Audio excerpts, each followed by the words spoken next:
Hello everyone, it's a beautiful Sunday morning, a little chilly out, but it's still a beautiful sunny Sunday for us here in Montreal. And I wanted to show you what I'm gonna make for you guys today. These are some beautiful walnuts that I'm gonna make like a pâté. You could also, it's so versatile, you could use it in so many recipes, but what my daughter likes is having some of this pâté on top of some pumpernickel bread, and she just loves eating it that way, with a slice of tomato on top, some black pepper and salt, and that's how she enjoys it, and it's a great way to get your omegas. So I'm going to show you how I make this recipe. It's very simple, and like I said, it's very versatile. What you could do is you could take some of this pâté, and if you crumble it, you could make it like almost like a walnut meat. But what we do enjoy is having this as a pâté. I'll put it on some raw crackers, and my daughter will just put it on some bread. So here we go, and I'll show you how easy it is. Okay, we're going to need a food processor. And the beauty about this is really you don't need that much to put on bread. If you're using it as a good source of omegas, you really don't need that much. You could just have a little of it a day, and it gives you everything you need. So we have a heaping cup, and since I'm going to make a nice amount of this, I'd say about maybe 2 cups of walnut meat, and we're going to have enough for the week for sure. Now, usually I would put like a whole portobello, but I don't have portobello on hand right now, so what I'm going to use is some mushrooms. Sorry. What I'm going to do now is I'm going to cut a piece of onion, and I'd say about a half onion will do fine in this recipe. Again, this is all like, I really cook by eye, so we're going to measure this together, and again, right along there, I'm going to have the recipe written down for you guys. And I am working on my cookbook, which I'm excited. And hopefully I'll have it done by the new year. That's exciting for me. Okay, here we go. So I've got half for now. Now, like I said, I normally put portobellos, but I didn't have any portobellos left, so I'm going to use some creminis. And these are some nice brown mushrooms, and I use even the stems. So I'm going to just take a look and make sure it's not dirty, because I don't wash them. I do put them dry this way. But with a nice... Oh, I almost lost the lid of my... That was not going to be a good thing. Okay, so here we go. We're just going to give it a good wipe with some paper towels and just throw them in. That's 2. And these are basically like a portobello, just a lot smaller. So I've got 3. And I think I'm going to put 4 of them, maybe even more. Okay, there's a stem that I broke. So that's 4. You know what? We're going to put 1 more. It never hurts to have some mushrooms in your... There you go. 5. Okay, so we're going to put 5 of them. And what I need now is some salt. So I'm just going to put about maybe, do I have my measuring spoon here? We're going to start off with about a 1/4 teaspoon. And we're going to put a pinch, 2 pinches of black pepper. And we're going to put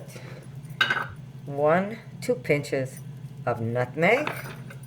And I need to grate some carrots, so give me a second and I'll be back. Okay, so here we go. I'm going to measure for you. I had a large carrot, and I grated it, so it's going to be easier for me to measure. So we have, I'd say kind of loosely packed, about 1 cup to start off with. And I've got some more here, which will be about another 1/2 cup, yes. So it's basically 1.5 cups of grated carrots. Now, like I said, I work by taste, so we're just going to make this recipe together. You're going to cook with me. Well, we're not cooking. We're chopping today. And as I taste it, I'll tell you what else I usually put to get the flavor that I'm used to as my pâté. I guess you could call it like a pâté spread. So I'm going to put this on my chopper, my food processor, and I'm going to pulse it, and I'll show you in a bit. Now, when you're making this dish, you want to Sorry, I know you're not seeing anything right now. But what you want to do is you want to make sure that you knock it down, especially if you're making a large amount like I have right now. You want to be able to knock it down from the side and make sure that you get it to a texture where it's a spread rather than a ground. If you're using it as a ground meat, like a walnut meat, then I don't advise putting the carrots in at all. I would just do the nuts, the walnuts, and the mushrooms. But since I'm making it into a pâté, sorry, and the onions. But since I'm making it into a pâté, I will put carrots. So I'm going to continue processing this. Okay, I'm going to show you what I do next. Okay, this is really, really good. Now, I'm going to put pesto in here. I'll get it.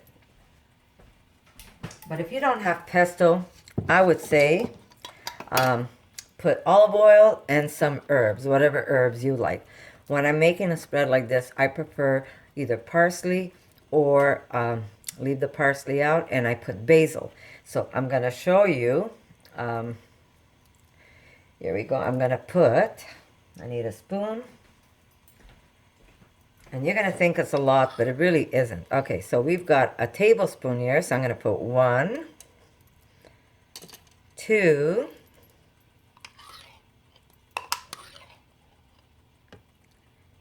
3 tablespoons of the pesto, and 1 of the oil. And I tell you, yeah, I'm going to give you a little hint how I keep this oil in my pesto.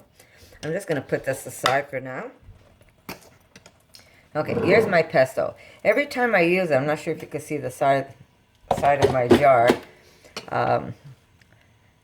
Right now, it's all mixed up because I went in with the spoon. But all the pesto settles at the bottom. But I always top it with oil, because when I have that oil in here, the oil picks up all the flavors of the basil. So I can take just the oil and I can make a mayonnaise out of it, which I have a recipe if you want to check it out. I can use the pesto oil and make the mayonnaise, but I need to have the oil already infused with the pesto. So you have to always top it up, and it just picks up all the flavors, and then you could do whatever the... Oop, did I say that? Then you could do whatever you want with the oil. You can use it in a salad. You can use it, like I said, to make mayonnaise. You can use it in so many recipes. And the pesto settles at the bottom. Eventually, you run out of pesto because you use it. I also use pesto. I brush it on my pizza. There's so many wonderful things you could do with pesto.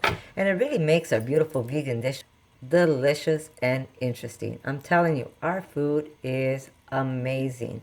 People think that we're not eating great food, but our food is something else, let me tell you. So anyhow, I'm using 3 tablespoons to start off with. I might even need more. And I use a tablespoon of the oil on top of my pâté that I'm making. So now I'm just going to put this aside, but later on I will top it off with extra oil. So I always have that oil that's flavored with pesto. So I'm just going to put this aside, and I'm going to mix my pâté once more. And I'm going to put my pâté right into the bowl. Here we go. Now this is a very easy way of making pâté. Now if you want a pâté where it's firm and more compact, I would advise not using the pesto oil, but you're going to use coconut oil, because that will firm up on you. But we're okay the way it is. Plus, it's going to firm up a bit anyhow, because when you refrigerate this and all those nuts sit and marry with all the flavors, the nuts that's in there will soak up some of these flavors and will firm up even more. So here we go, and it's very easy.